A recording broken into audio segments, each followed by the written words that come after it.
Peak గా ఉన్నట్టుంది. అవును, ఒక్కసారి నేను రఫీ గారి దగ్గరికి వెళ్ళి వస్తాను. ఒకసారి చెక్ చేస్తున్నారు మీరు, సతీష్ బాబు గారిది కూడా అట్లాగే ఉంది. రఫీ గారు ఏం చెప్తారు సార్ దీనికి సంబంధించి?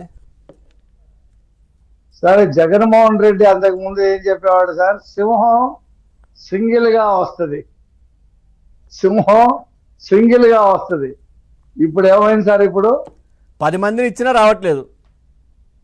10 మంది పక్కన పెట్టిన సింహం కాస్త అది పిల్లి అయిపోయింది.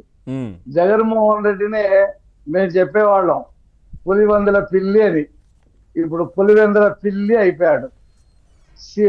అతనికి భయం సార్, వణుకు.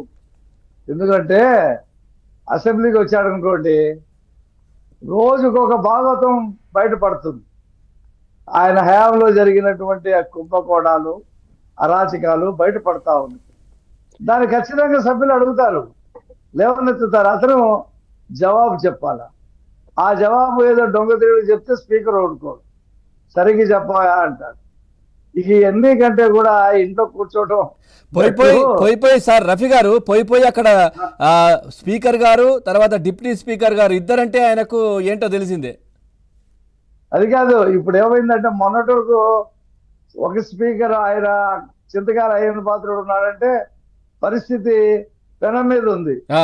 ఇప్పుడు త్రిపులార్ వచ్చేటప్పటికి పెనం మీద నుంచి పొయ్యిలో పడింది. అసలు పోడు ఇప్పుడు అసలు పోడు.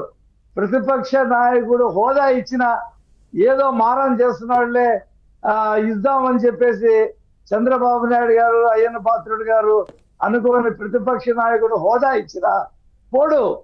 మీరు తాళ్లు కట్టి లాక్కొచ్చినా సరే అసెంబ్లీ లోపలికి పోడు. ఇక